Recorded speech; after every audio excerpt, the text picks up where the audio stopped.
dari suku Quraisy ini sedang berantem. Aku adalah suku yang paling kuat.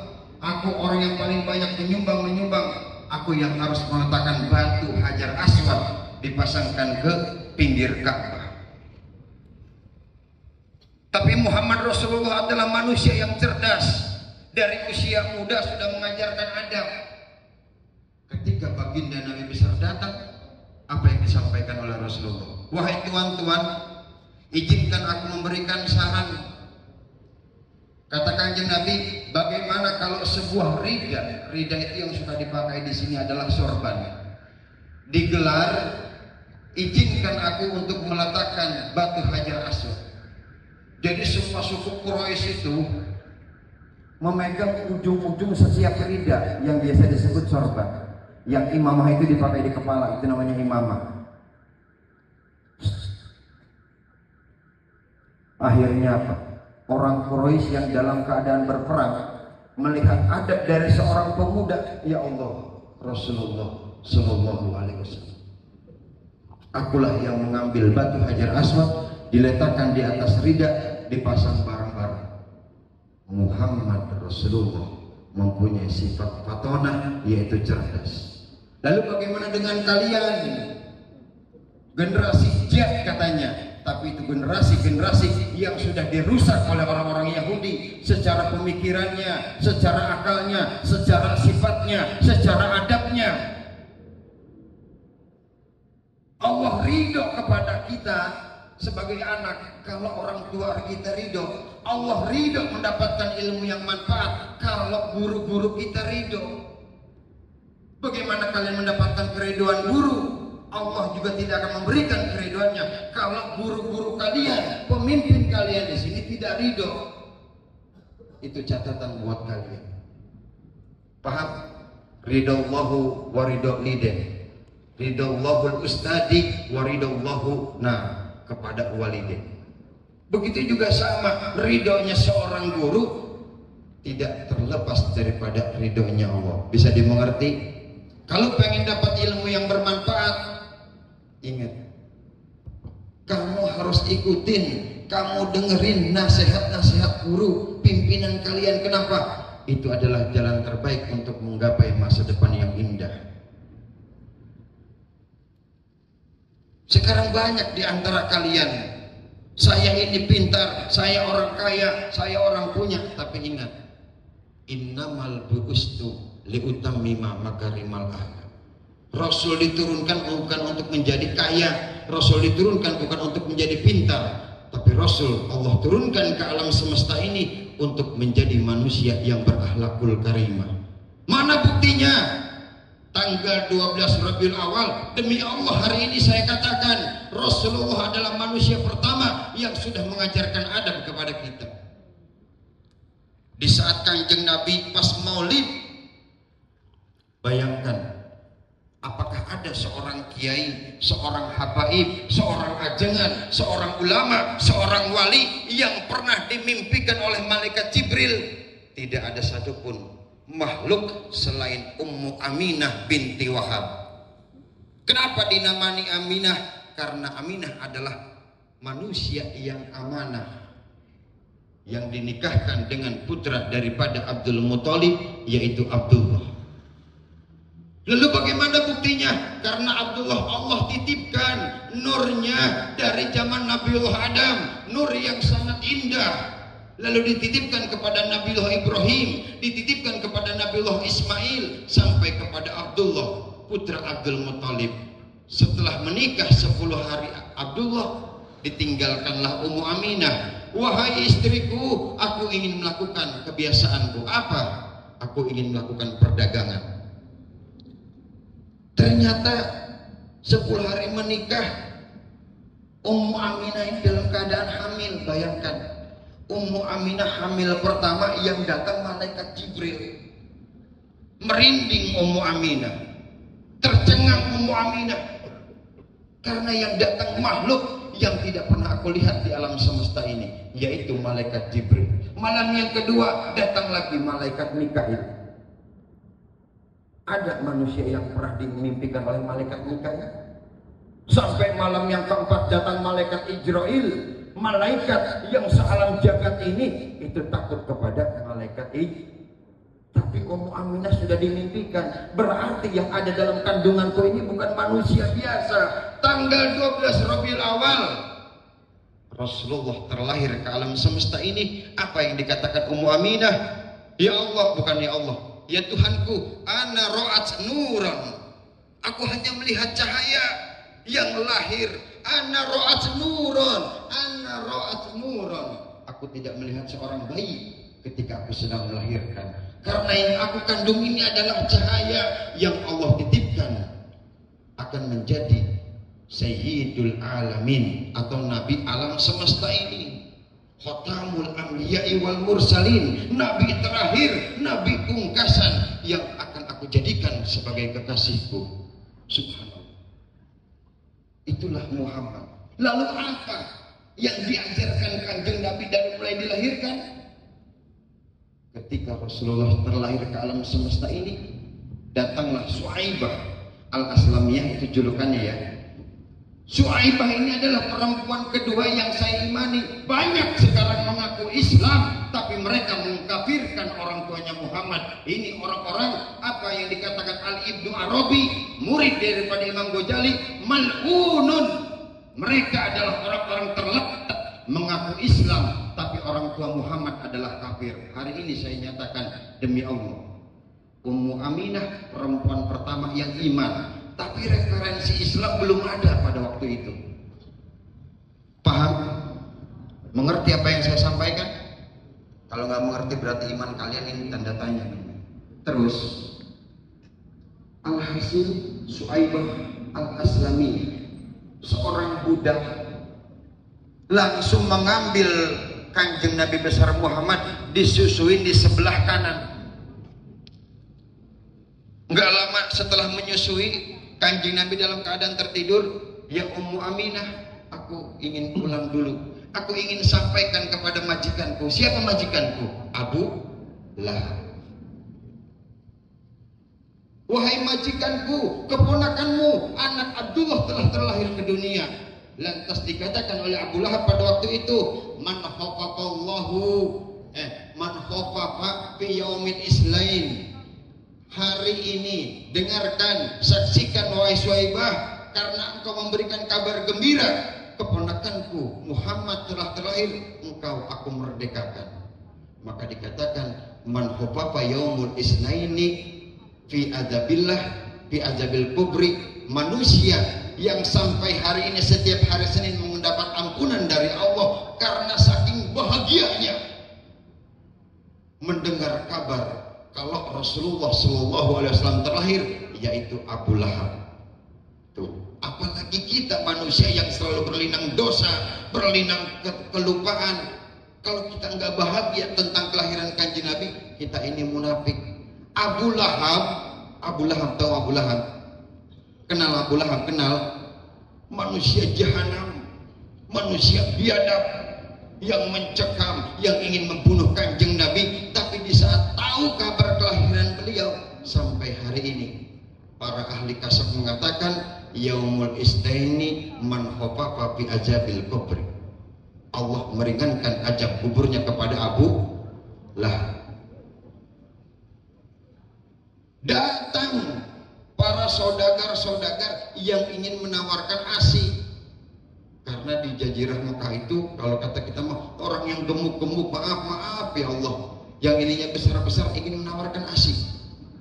Ini Muhammad sudah mengajarkan kepada kita, kalau kalian cerdas, makanya ngajinya yang jauh. Supaya apa? Supaya dapat ilmu. Ini ketawaduan, ini akhlak kanjeng Nabi. Baru lahir sudah mengajarkan adab. Kenapa? Maaf ya, datang dari Bani Sa'ad. Kalau Sa'ad untuk laki-laki, Sa'diyah untuk perempuan. Dari Bani Sa'ad itu bermunculan perempuan-perempuan yang membawa ASI. Kanjeng Nabi bukan 1-2 kali ingin diberikan ASI oleh perempuan-perempuan yang gemuk-gemuk, yang besar-besar itu. Tapi Rasulullah sudah punya adab. Kenapa? Karena Bani Sa'diyah ketika menawarkan ASI kepada kanjeng Nabi menolaknya. Menolaknya bagaimana? dari Bani Sa'ad banyak perempuan, ada yang sedang nyusuin sebelah kanan, Muhammad diambil, ditaruh ke sebelah kiri, Rasul menolak. Ada lagi yang sedang menyusui sebelah kanan, Kanjeng Nabi ingin disusui sebelah kiri, Kanjeng Nabi menolak. Rasul nggak mau memegang yang kiri. Itu ada. Kayak kamu minum, ini orang minum pakai tangan kan, kalau minum pakai tangan kiri tidak punya paham? Hati-hati. Itu kan nggak ada hadisnya. Hadis itu ada yang bentuk secara qauliyah. Qauliyah berarti berdasarkan ucapan Rasul. Ada yang berbentuk secara fi'liyah. Fi'liyah pekerjaan Kanjeng. Kenapa masuk masjid pakai kanan? Karena itu bukan secara qauliyah, tidak tertulis dalam kitab, tapi Rasul melakukannya. Ini hadis secara fi'liyah. Kenapa minum pakai tangan kanan, makan pakai tangan kanan? Ini masalah adab. Paham?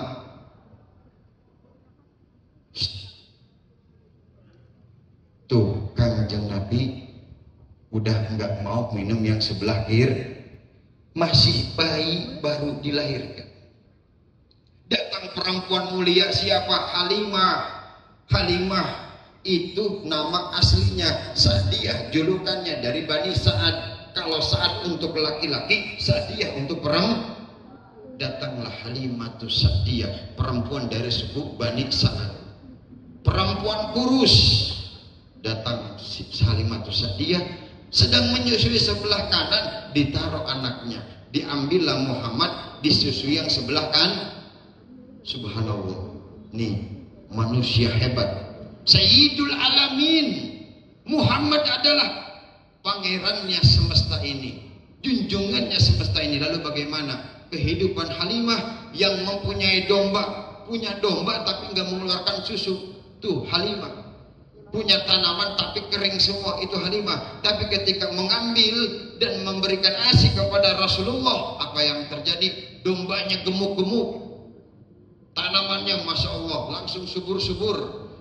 Genap sampai di usia 7 tahun, beranjak dewasa Muhammad Rasulullah. Aktivitas yang luar biasa. Padahal ini adalah kekasih Allah, tapi menggembala kambing itu aktivitasnya. Muhammad menggembala kambing bersama saudara persusuan daripada Halimah atau anak Halimah. Di tengah-tengah bukit, ini Rasulullah punya malu, nggak kayak kalian, cuman bisa bikin nangis orang tua. Sekarang kalian masih ada orang tuanya, masih bisa minta suatu saat ya. Maaf deh, bayangkan kalau orang tua kalian itu tiada, kalian mau minta apa kepada siapa? Cuman bisa menanggung malu dan air mata. Makanya bersyukur masih ada orang tua kalian. Kalian nggak pernah tahu rasanya kehilangan orang tua itu seperti apa. Dan setiap nasihat dari pimpinan itu pelajaran berharga dalam hidup saya. Jadilah manusia yang merendah, jangan merasa yang paling pintar, jangan merasa yang paling benar. Kenapa? Ketika mendapatkan teguran, itu bahan introspeksi saya. Bersyukur karena orang yang selalu memberikan nasihat kebaikan kepada saya sudah tiada, dia sudah meninggalkan saya. Setiap Jumat saya bisa beratapkan dalam kuburannya. Coba bayangkan oleh kalian, kalau manusia sehat itu punya rasa tangisan. Kamu gede seperti ini nggak ujuk-ujuk gede, besar seperti ini nggak langsung besar, karena jerih payah orang tua kalian. Ini Muhammad 7 tahun sudah yatim piatu. Sebelum yatim piatu datang 2 malaikat di saat sedang menggembala kambing. Alhasilah dioperasilah Rasulullah, dibelah Rasulullah, dibersihkan hatinya. Nggak kayak si Dwi, cuman ngobrol doang hidupnya, bercanda aja hidupnya. Wih, kalau punya kuping dengerin.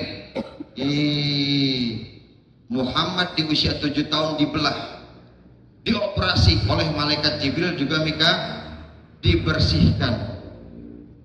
Sebelum dibersihkan, wahai saudaraku, kata Kanjeng Nabi, aku sangat haus, aku lapar, kata Rasulullah. Aku malu kalau ngambil makanan ke rumah, tuh kata Rasulullah. tolong si saudara sepersusuanku, ambilkan aku minuman, ambilkan aku makanan, sampaikan kepada ibumu, kepada Halimah. Muhammad 7 tahun punya rasa malu, nggak kayak kalian. Sampai di kantor polisi, bikin malu keluarga, bikin malu sekolah. Itu kan manusia tidak beradab namanya. Paham?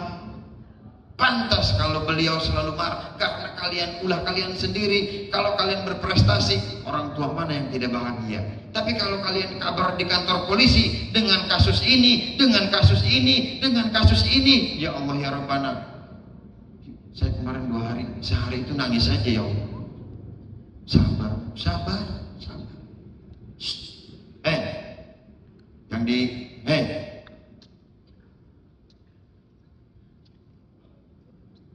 harusnya punya rasa malu. Paham? Kalau mau ngobrol sini satu-satu. Dengerin, udah nggak bisa ngaji, males. Ada orang ngomong malu ngobrol sendiri. Muhammad, ambilkan aku makanan wahai saudara persusuanku, aku lapar. Itu punya adab. Ketika saudara persusuannya pulang ke rumah mengambil makanan, apa yang terjadi? Muhammad qatalun, Muhammad qatalun, Muhammad qatalun, Muhammad terbunuh, lari saudaranya. Ya Umi, kata saudara persusuan Kanjeng Nabi.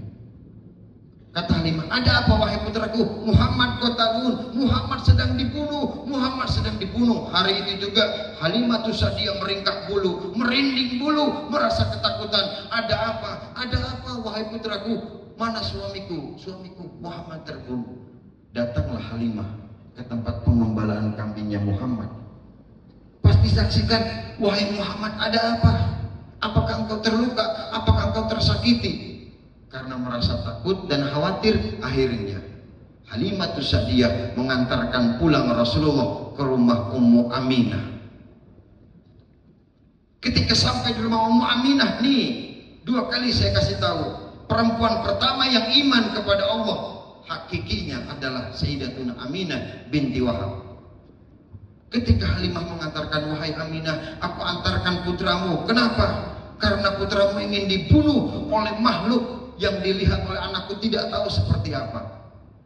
Bagaimana? Orang tua mana ketika anaknya mau dibunuh tersenyum? Karena Ummu Aminah tahu ada apa?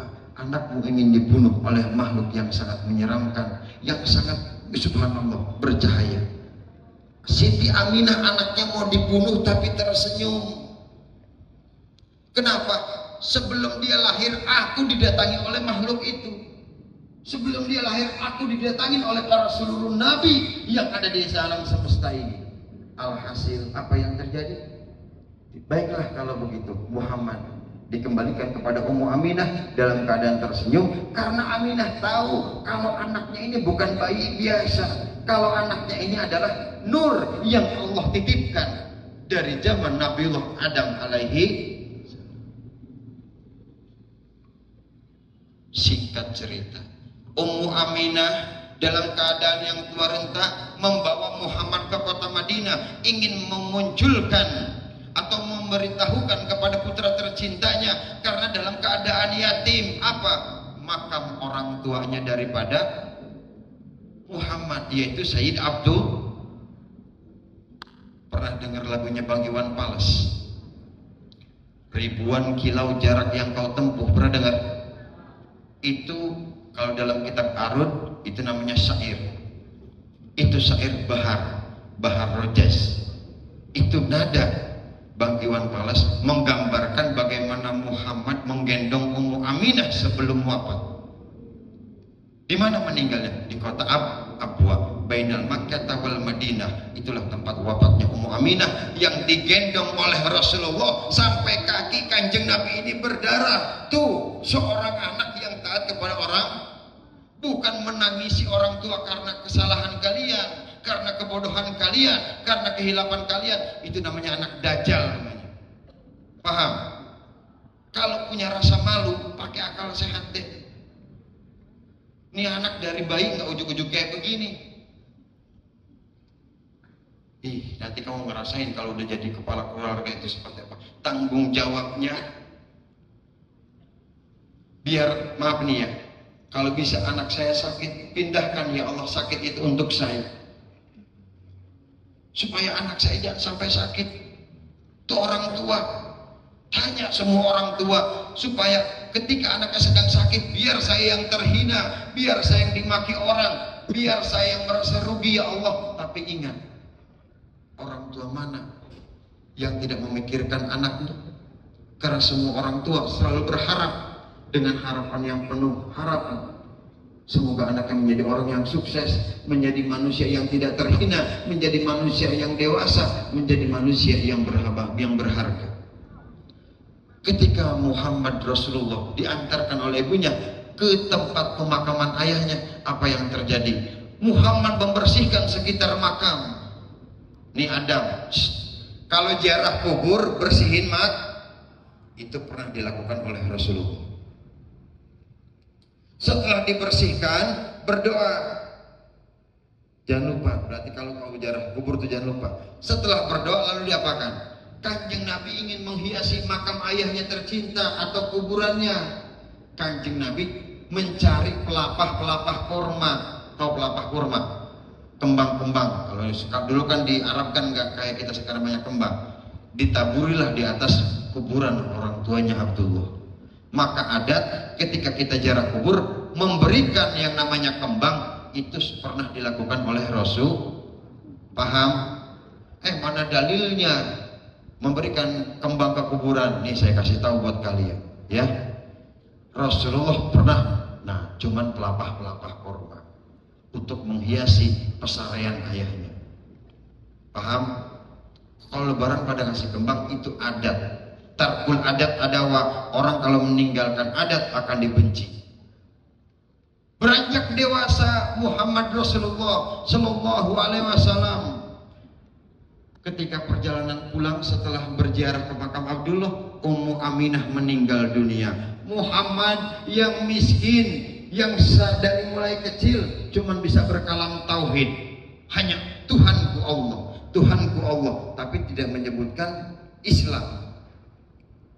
Muhammad kecil sudah berkalam tauhid, kata-katanya hanya tauhid Allah, yang tidak pernah mabuk, tidak pernah minum khamar, tidak pernah menyembah berhala.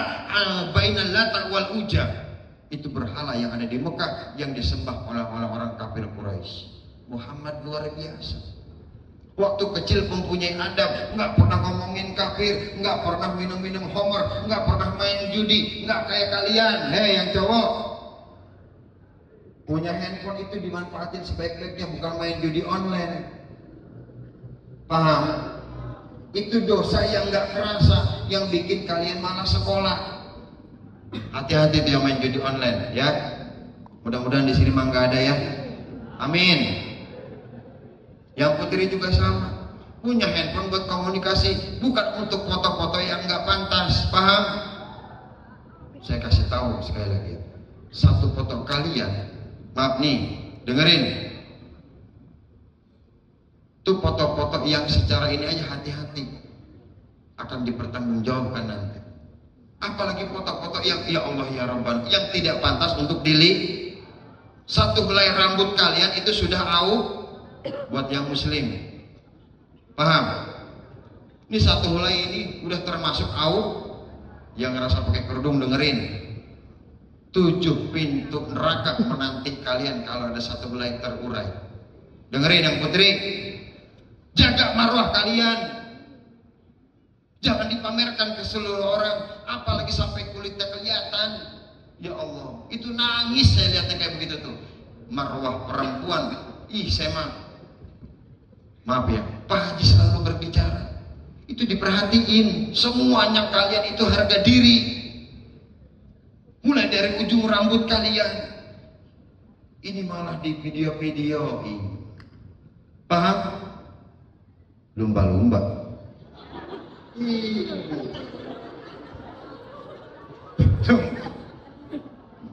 Emang lumba-lumba? Wah kagak jelas nih lumba-lumba apa. Awas ya. Jangan, paham? Kasihan orang tua kalian. Apaan? Harga diri kalian. Tuh, paham? Beranjak dewasa, Muhammad Rasulullah dalam keadaan yatim piatu dan ternyata mempunyai perasaan layaknya seperti kita, perasaan cinta. Ini kalau di LKS nggak ada, di buku paket nggak ada, tapi saya kasih tahu hari ini, mudah-mudahan jadi ingatan kalian. Rasulullah pernah mengalami satu goncangan hati kepada saudaranya sendiri, anak daripada Abu Thalib. Kalau tadi yang pertama adalah Ummu Aminah, inilah orang kedua yang menjaga hidupnya Kanjeng Nabi, yaitu Abu Thalib. Beranjak dewasa Kanjeng Nabi, timbul goncangan-goncangan perasaan. Kepada siapa? Bukan Khadijah dulu. Ini ngaji ini namanya nih. Tolong disimak baik-baik. Cinta pertama Rasulullah kepada seorang perempuan yang terdekat, kakak daripada Sayyid Ja'far, Ja'far kakak daripada Sayyidina Ali, putra daripada Abu Thalib. Kalian cinta sama Kanjeng Nabi, cinta, yaitu Ummu Hani. Ummu Hani anak pertama Abu Thalib, punya adik namanya Ja'far, punya adik Sayyidina Ali, yang kelak akan menjadi mantu sekaligus sahabat yang menikah dengan Siti Fatimah Az-Zahra binta Rasulullah. Sebentar. Kanjeng Nabi menyatakan perasaannya kepada Ummu Hani, ternyata ditolak oleh Ummu Hani. Satu, lebih dewasa. Kedua, aku tidak ingin ya Muhammad, karena kita masih ada hubungan saudara. Bukannya aku menolak cintamu, tapi aku tidak mau, kata Ummu Hani. Beranjak semakin dewasa, akhirnya apa? Genap di usia 25 tahun. Nah, inilah marwahnya dari perempuan termulia, Sayyidatuna Khadijah binti Khuwailid, seorang janda yang menjaga harga diri, bukan yang memamerkan diri, bukan yang memperlihatkan aurat kepada orang lain. Khadijah 2 kali menjanda, tapi subhanallah, ini anak lumba-lumba begini nih. Dengerin, jangan gara lumba-lumba ketawa. Emang lumba-lumba apa sih? Ini show. Oh, saya baru sekali-kali ini cobain gara-gara lumba-lumba. Singkat cerita, perempuan mulia, maaf. Ini sekalian pelajaran. Sayyidatuna Khadijah 11 perniagaan. Kalau sekarang Raja Salman paling kaya di Arab, 101 Raja Salman itu baru satu niaga yang dimiliki Sayyidatuna Khadijah. Itu kekayaannya Sayyidatuna Khadijah, 11 perniagaan. Kalau ada 101 Raja Salman, itu baru satu perniagaan Sayyidatuna Khadijah. Kenapa? Karena dulu perdagangan dengan emas, dengan dirham. 1 dirham sekarang harganya 6 juta. 1 dirham 6 juta. Sayyidatuna Khadijah mempunyai nggak kehitung berapa ratus, berapa juta dirham. Itu dirhamnya, belum emasnya. Tuh, paham? Mengerti? Hitungan dulu bukan hitungan sekarang. Sayyidatuna Khadijah berapa ribu juta dirham. 1 dirham, ada yang mengatakan 4 juta untuk sekarang, ada yang mengatakan 6 juta. Kebayang sama kalian? Berarti berkali-kali lipat. Terus sedikit lagi, singkat cerita, Sayyidatuna Khadijah suka kepada Kanjeng. Ini kalau orang suka boleh dalam ilmu fikih, dalam Fathul Qorib, dalam Fathul Mu'in, dalam Fathul Wahab, dalam Fathul Bari, dalam I'anatul Talibin dijelaskan ada yang disebut hitbah, tapi ada yang mewakili antara kedua orang tua laki-laki atau kedua orang tua perempuan. Sedangkan Muhammad dalam keadaan yatim piatu, siapa yang bisa menghitbah? Yaitu Abu Thalib radhiyallahu an beserta orang terdekat daripada Rasulullah, yaitu Abu Bakar Siddiq.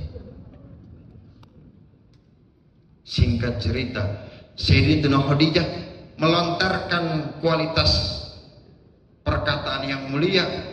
Aku suka kepada Muhammad, aku ingin menikah dengan Muhammad, tapi bukan aku nyamperin laki-laki.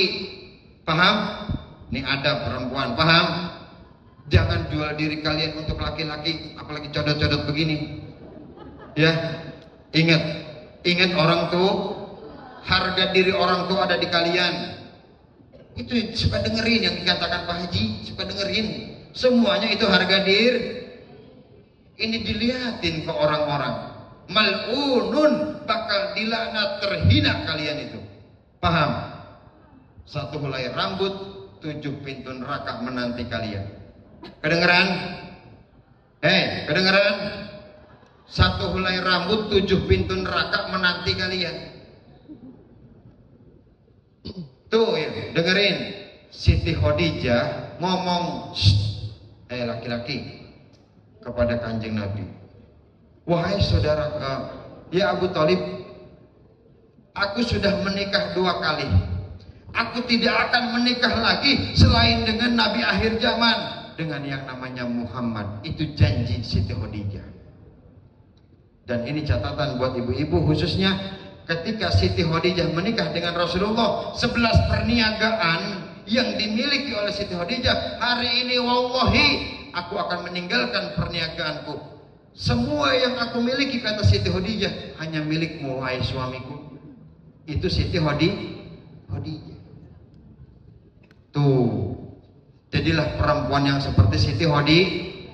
Kenapa? Karena aku ingin mengabdi kepada suamiku. Al-jannatu tahta imamihi. Karena surga itu ada di bawah kaki pemimpinku, suamiku. Itu yang dikatakan Ummu Khadijah. Ente calon imam masa kayak begini? Bisa ngaji, bisa baca Quran yang baik dan benar, punya adab yang baik dan benar. Aduh, yang cowok, kalian calon imam. Kalau kalian seperti ini, bagaimana dengan anak-anak kalian nanti? Bagaimana mereka bisa punya adab? Sekolahnya ngobrol melulu, yang cewek main tiktokan melulu. Bagaimana anak kalian mau meniru dalam kebaikan kalau didikan dasar kalian itu bukan kebaikan? Kenalkan siapa itu Muhammad, kenalkan siapa itu Tuhan kita. Ana raditu billahi robba wa bil islami dina, inda dzikri sholihin tangjili rahmah. Dalam satu tempat ada yang menceritakan tentang orang-orang alim, tentang kiai, tentang habib, tentang ulama, tentang wali. Tangjili rahmat, Allah akan menurunkan rahmatnya di tempat itu. Apalagi kita menceritakan tentang kekasih Allah Muhammad. Demi Allah, mudah-mudahan di tempat ini Allah turunkan rahmat yang berkah, amin. Jawab yang paling kencang, mudah-mudahan ya Allah. Di tempat yang mulia ini Kau turunkan rahmat-Mu ya Allah. Jauhkan sekolah kami dari perkara-perkara yang menipu tentang dunia ya Allah. Jauhkan dari anak-anak yang tercela ya Allah. Sehatkan para pemimpin kami, sehatkan para ibu guru kami, lancarkan sekolah kami mendapatkan keberkahan dari Engkau ya Allah, amin. Dan jadikan kami anak yang soleh dan solehah ya Allah, amin. Dan berikan ketabahan, ketakwaan, kesabaran ketika kami sedang belajar di tempat ini ya Allah. Lancarkan segala urusan kami dalam belajarnya ya Allah. Dan jadikan kami anak-anak yang berbakti kepada kedua orang tua kami, berbakti kepada guru-guru kami, yang bisa membahagiakan mereka, yang bisa membahagiakan sampai hari kiamat nanti ya Allah. Jangan Kau ambil nikmat sedikit pun dari yang kami miliki ya Allah. Cukupkan masalah harta kami ya Allah dengan harta yang berkah. Berikan kelapangan dalam rizki-Mu ya Allah, dan mudahkan segala urusan hamba ya Allah. Dan mudah-mudahan jangan Engkau tanamkan sifat malas dalam diri kami ya Allah. Ya Allah ya Rabbana, Engkau adalah zat yang maha mulia, yang sangat mengetahui apa yang selalu kami jalani. berikan keberkahan-Mu di tempat ini ya Allah. Anjil alaina rahmatan fi hajil madrasati Citra Nusantara, irfa lahumud darajat wa kafir anhum sayiat. Allahumma aftah qulubana ya Allah bi fathil ulama. Allahumma aftah qulubana ya Allah bi fathi ustadina. Allahumma aftah qulubana ya Allah bi fathi masyaykhina. Allahumma aftah qulubana ya Allah bi fathi murabbi ruhina.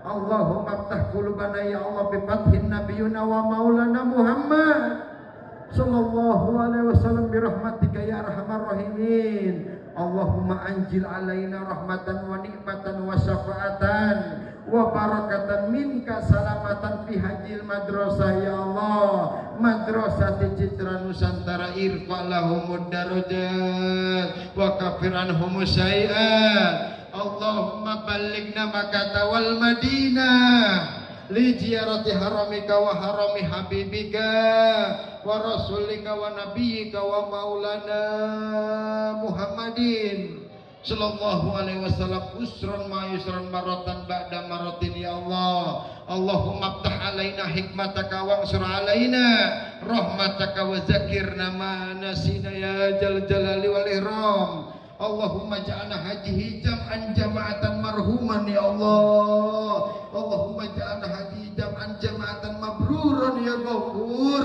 Allahumma ja'alna hajihi jam'an jama'atan mukhlisan ya Rahman. Irhamna ya mujibah sa'ilin bi rahmatika ya arhamar rahimin. Allahumma la tahrimna ladatan nadhar ila wajhikal karim ya Allah. Allahumma la tahrimna ladatan nadhar ila wajhikal karim ya Allah ila yaumil qiyamah. Rabbana ighfirli wa liwalidayya warhamhuma kama rabbayani saghiran wa li jami'il muslimin wal muslimat wal mu'minin wal mu'minat al ahya'i minhum wal amwat. Rabbana hab lana min azwajina wa dzurriyyatina qurrata a'yun waj'alna ya Allah lil muttaqina imama. Rabbana ya Allah hab lana min azwajina wa dzurriyyatina qurrata a'yun waj'alna ya Allah lil muttaqina imama. Khususan ya Allah fi hajil madrasah waj'alna minal muttaqina imama ila yaumil qiyamah. Rabbana ya Allah atina fid dunya hasanah wa fil akhirati hasanah wa qina adzabannar wa qina adzabannar bi fadlika subhana rabbikal izzati amma yasifun wa salamun alal mursalin walhamdulillahi rabbil alamin. Bismillahil Fatihah. A'udzubillahi minasyaitonir rajim. Bismillahirrahmanirrahim. Alhamdulillahi rabbil alamin. Ar-Rahmanir Rahim Maliki Yaumiddin. Iyyaka na'budu wa iyyaka nasta'in. Ihdinas siratal mustaqim. Siratal ladzina an'amta